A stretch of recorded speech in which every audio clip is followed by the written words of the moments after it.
So get this. You can correct a memory without even knowing it was wrong in the first place. I watched my friend do this actually a few weekends ago in front of a small white church on the California coast. So we were driving up to Mendocino. It's whale watching season right now, this time of year.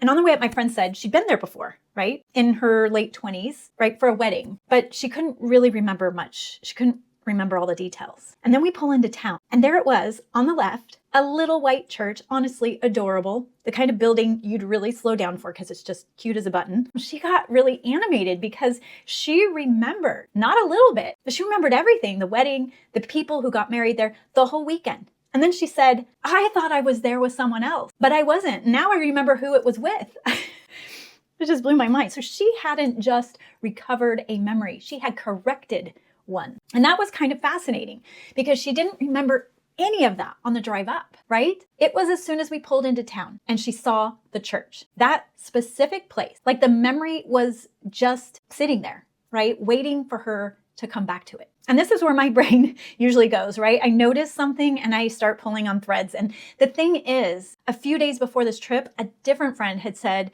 something that turned out to be part of kind of the same thread. She was frustrated that people don't carry business cards anymore. She meets people at events, has real conversations, wants to follow up, and then later she can't find them because everything is digital now. And I've been in this situation too, so I totally get it. Someone airdrops you a contact or shares a digital card right through an app, and it feels seamless, right? But then a week later, you're trying to remember who it was, or maybe you've even completely forgot you even met them in the first place. So you've probably been there. You wanted to follow up, but there's no name, right? There's no visual, no context to anchor that memory to anything real. The information is somewhere in your phone, right? Mixed in with everything else. And that's supposed to be a better system. We're supposed to be more connected with digital, right? More organized and more efficient. And yet somehow it feels harder to remember the people we actually met. But here's what I took away from both of those experiences. Something about physical things helps us remember because they exist somewhere, right? They have a location. My friend wasn't looking for that memory on our trip to Mendocino. As soon as she saw that church, she was flooded with memories, the real memories, not the ones she thought she remembered, right? So, and you find a business card in your bag 2 weeks after an event, and you don't just see a name, you remember the person, the conversation, where you were standing when you met them. The physical object carries the memory with it. And as a brand designer, there's something to this. I've always included business cards in my brand packages, even when it started to feel a little outdated, right? But I think intuitively, I know that physical objects are important for memory. And at the same time, I've been noticing more and more print projects, more brands choosing to have a more physical and intentional presence in the real world. So I couldn't quite explain the pattern when I first noticed it, but those two moments, the drive to Mendocino and the business card conversation, pointed me in the same direction. So I followed this rabbit hole, and here's what's actually going on. In the 1970s, a neuroscientist named John O'Keefe discovered something that would eventually win him the Nobel Prize. He found that the brain has dedicated neurons called place cells that fire specifically based on where you are physically, right? In space. They're essentially your brain's GPS. Every location you move through, there are neurons tracking it. And that was really interesting to me. What made it more interesting was what researchers at MIT published in Nature just last year in 2025. Those same spatial circuits, the ones that track the physical location, are recruited for all memory, not just navigation, right? The brain doesn't just use place cells to remember where you parked. It uses them to organize everything that happens to you. Memory is, at a fundamental level, spatial. You remember things by literally navigating to them, which raises a pretty frustrating question for anything that exists inside my phone, right? How do I navigate to those things? And this is where it gets really strange, like weird. Because it explains something I think most of us have experienced, but probably don't really have a clean way to describe it, right? Have you ever walked into a room and the moment you walked in through the door, you forget why you were even there? It happens to me all the time. Then I have to walk out of the room, right? Back into the previous room just to remember what I was going in there in the first place to do or remember or whatever. It's so annoying. But this is also why my friend could correct a 25-year-old memory the moment she saw that church, right? She walked right back to where that memory lived. So a researcher at Notre Dame named Gabriel Radvansky spent years studying exactly this. And what he found was that it's not a glitch, right? It's by design. The brain treats each room as its own memory episode. What you were thinking in the living room belongs to the living room's context. When you walk through the doorway to the kitchen, the brain opens a whole new episode, right? And the old one closes. So going back to where you started works because you're returning to the right episode. Now think about that digital contact. A phone number saved after an airdrop, right? It has no room. Like there's no doorway, no episode. It exists everywhere and nowhere simultaneously. The brain has no architecture to file it in. It isn't that I have a bad memory.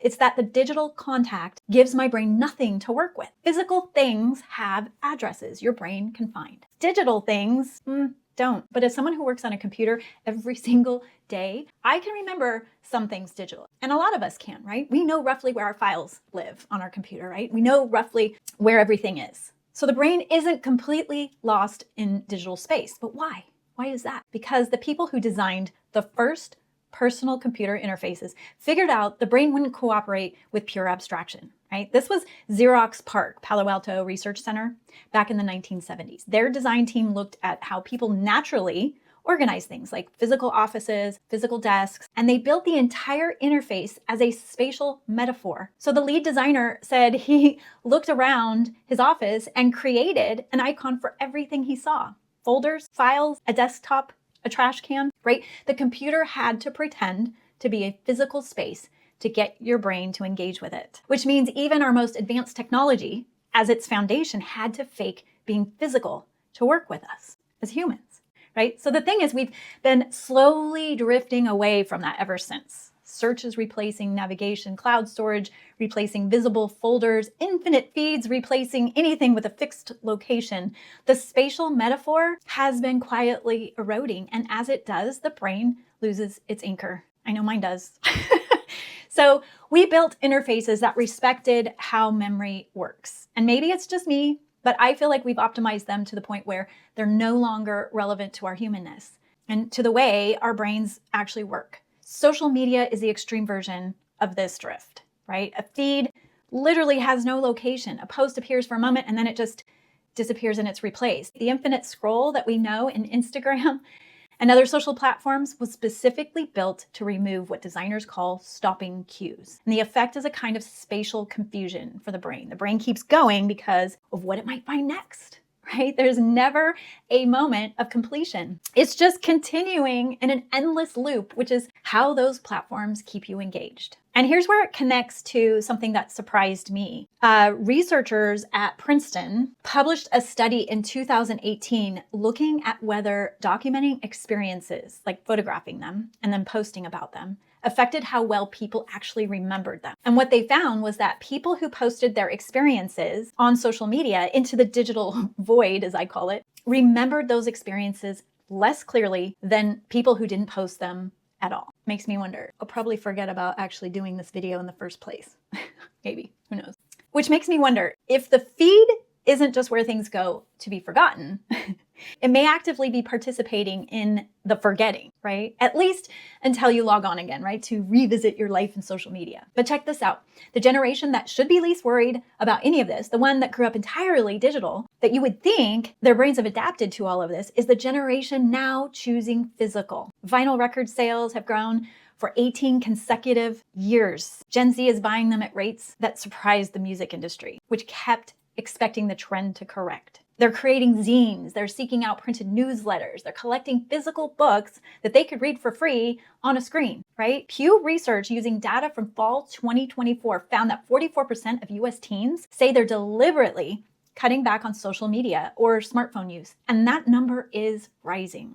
I did a whole video on something even stranger, and what I found is that Gen Z experiences nostalgia for eras they never even lived through. And I'll link that video around here somewhere.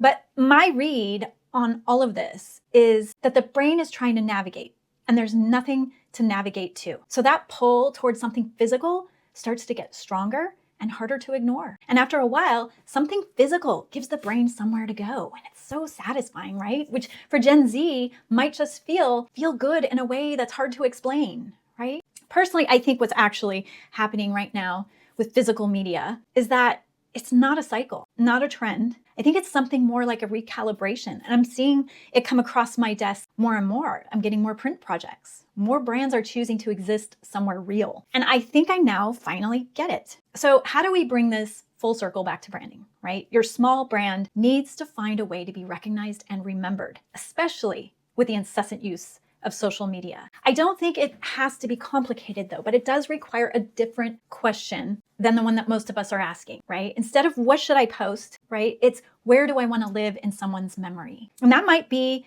an experience, an unboxing and unwrapping, something that asks the customer to actually do something, maybe with their hands. The action becomes part of the memory, not just the object. It might be something that lives somewhere physical, a compostable paper mascot on someone's desk, a sticker on your laptop that stays there for 2 years, a handwritten thank you note. It might be something handed to someone in a conversation at a trade show. And I'm not talking about the typical swag stuff, right? But something a little fringe or maybe outside the box that attaches your brand to a specific moment in a specific place with a specific person. Or it might be something that shows up unexpectedly because surprise creates its own kind of memory, right? The brain pays attention when something breaks the pattern. Kevin Kelly, who helped launch Wired magazine back in the early 90s, wrote an essay in 2008 called Better Than Free. He was trying to make sense of something that confused a lot of people at that time, right? The internet had made it possible to copy almost everything, right? A song, a photo, a PDF, a video, it's all perfectly copied instantly for free, right? So if a copy is free, what's still worth paying for? This was the question he asked. He came up with a list of qualities that you can't actually copy. The two that have stuck with me are embodiment and authenticity. Embodiment is a fancy word for it actually exists somewhere. A song file is a copy. A vinyl record is embodiment. An MP3 of a concert is a copy. Being at the concert is embodiment. The digital version has no body. The physical version does. Authenticity is, it came from the real source, right? A signed book is worth more than an unsigned one, even though the book is the same, right? A handmade thing is worth more than a mass-produced knockoff. Even when they look the same, people pay for the assurance that something is the real deal, right? Made by the real person in a real way, not a duplicate or a knockoff. And it's almost 20 years later now, and those ideas feel even more relevant because now we have AI generating almost anything we ask for in seconds. Text, images, strategies, logos, the frictionless and instant version of nearly every creative output. It's literally annihilating our creative industry, which means almost by default, the things that took a person, took time, took real human energy to make, those start to stand out more. Not because they're better, because AI is actually getting exponentially better. They stand out because they're becoming more rare. And here's where it gets interesting for a small business. And I would argue that those two things, embodiment and authenticity, are harder for big brands to replicate at scale. But a small business might already be doing these things by default, right? Your hands are touching the product. The embodiment and the authenticity aren't a strategy, right? They're just what's true about how your business already operates. The question is whether your brand is letting any of that show up intentionally. In the unboxing, in the handwritten note, in the sticker someone keeps on their laptop, right? In the small thing you hand directly to someone while telling your story in a real place where that item ends up somewhere it can be found again. Right? My friend wasn't looking for that memory in Mendocino. She just happened to be in the right place. And that kind of recognition is what every small brand needs. Something physical that holds the memory of you or your business for someone until they come back for it. That's it. That's all I got for you today. Feel free to leave a comment. Are you using physical recognition in your marketing? I'm curious. Let me know. Anyway, until next time, I'll talk to you guys soon. Have a beautiful day.